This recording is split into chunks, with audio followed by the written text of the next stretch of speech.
Watch ആരുടേതാ? Hi, എന്റെ watch അങ്ങനെ അമ്പിളിയുടെ കയ്യിൽ വന്നു? എന്റെ കയ്യിലല്ല, ഡോക്ടർ നമ്പൂരിയുടെ കയ്യിലാ കിട്ടിയത്.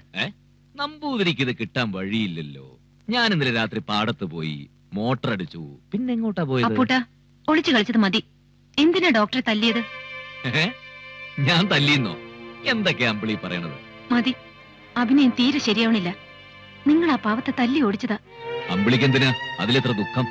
ഞാനാണ് അയാളെ വിളിച്ചു വരുത്തിയത്. ഈ ആസ്പത്രിക്ക് വേണ്ടി. അയാൾ ഒരു നല്ല ഡോക്ടർ ആയതുകൊണ്ട്. അതിലുപരി എന്റെ നല്ലൊരു സുഹൃത്തായിരുന്നു. എന്നാൽ ആ സുഹൃത്തിനെ എനിക്ക് ഇഷ്ടപ്പെട്ടില്ല, അതുകൊണ്ട് അടിച്ചോടിച്ചത്. എന്നാ മാന്യമായിട്ട് പറഞ്ഞയക്കണം. അതാ ഒരു മുതലാളി ചെയ്യേണ്ട മര്യാദ. അല്ലാതെ നിരപരാധിയായ ഒരു മനുഷ്യനെ രാത്രി ഒളിച്ചും പാത്തും ഇങ്ങനെ. അപ്പൂട്ടിന് ലജ്ജ തോന്നില്ലേ? ഇല്ല, നമ്പൂതിരിയല്ല ഏത് കോലോത്ത തമ്പുരാനായാലും അമ്പിളിയോട് അടുത്തിടപഴകിയ അപ്പൂട്ടിനെ സഹിക്കാൻ പറ്റില്ല. ഒരു ഡോക്ടർ ആവുമ്പോ കൂടെ വർക്ക് ചെയ്യുന്നവരുമായിട്ട് അടുത്തിടപഴകിന്ന് വരും. അതിന് അത് ഞാൻ സമ്മതിക്കില്ല. ഞാൻ പഠിക്കാത്തവന്, സംസ്കാരം ഇല്ലാത്തവന്. പക്ഷെ മനുഷ്യനെ മനസ്സിലാക്കാൻ എനിക്ക് കഴിയും. അതിനുള്ളൊരു മനസ്സെനിക്കുണ്ട്. അയാളുടെ പോക്കത്ര ശരിയെല്ലാം തോന്നി. അത് അപ്പൂട്ടന്റെ മാത്രം തോന്നല, ശരിയാവണമെന്നില്ലല്ലോ. അപ്പൊ അമ്പിളിക്ക് എന്നേക്കാ വലുതാ ഡോക്ടറാണല്ലേ? ആര് വലുത് ആര് ചെറുത് എന്നതല്ല പ്രശ്നം. ഒരു ആസ്പത്രിയെ സംബന്ധിച്ച് ഡോക്ടറാണ് വലുത്. ആസ്പത്രി എങ്ങനെയാടി ഉണ്ടായത്? പൊട്ടിമുളച്ചൊന്നുമല്ലല്ലോ. നീ എങ്ങനെയാ ഡോക്ടറായത്? എടി 2 ലക്ഷം. വേണ്ട, എപ്പോഴും അത് വിളിച്ചു പറഞ്ഞ അപ്പൂട്ടൻ സ്വയം ചെറുതാകണ്ട. ഒക്കെ അപ്പൂട്ടനുള്ളത് തന്നെയാ.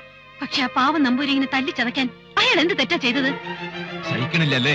എന്താ ആ നമ്പൂതിരിക്ക് നിന്റെ മനസ്സ് പണയം വെച്ചോ? ചിലപ്പോ പണയം വെച്ചിട്ടുണ്ടാവും. അതിന്റെ വ്യക്തിപരമായ കാര്യം. നമ്പൂരി എനിക്കിഷ്ടമെന്ന് കൂട്ടിക്കോ.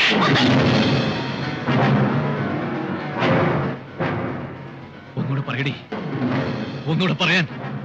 ഒന്നോവിനെ അരിഞ്ഞോളെ. അപ്പൂട്ടന് ഭ്രാന്താണോ? അതേടി, ഭ്രാന്ത്, മുഴുത്ത ഭ്രാന്ത്. നിനക്കറിയില്ല എന്നെ. 5 കൊല്ലമായി നിന്നെ മനസ്സിൽ കൊണ്ട് നടക്കുക ഈ അപ്പൂട്ടൻ.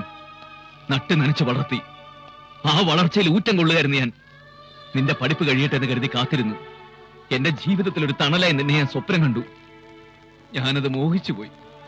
നീ മോഹിപ്പിച്ചു. നിന്റെ വാക്കുകൾ കൊണ്ട്, പ്രവൃത്തി കൊണ്ട്. ഒരു പെണ്ണിന്റെ കൂട്ടാഗ്രഹിച്ചിരുന്ന എന്റെ മനസ്സിൽ അത് ഒരുപാട് അർത്ഥങ്ങൾ ഉണ്ടാക്കി. നമ്മുടെ കല്യാണം എന്ന് നടത്താന്ന് ചോദിക്കാനാണ് ഞാൻ നിന്റെ മുന്നിൽ നിൽക്കുന്നത്. ആ എന്നോട് നിന്റെ ഹൃദയം മറ്റൊരാൾക്ക് പണയപ്പെടുത്തി എന്ന് പറഞ്ഞ നിമിഷം തന്നെ ഞാൻ കൊല്ലേണ്ടതാ. പക്ഷേ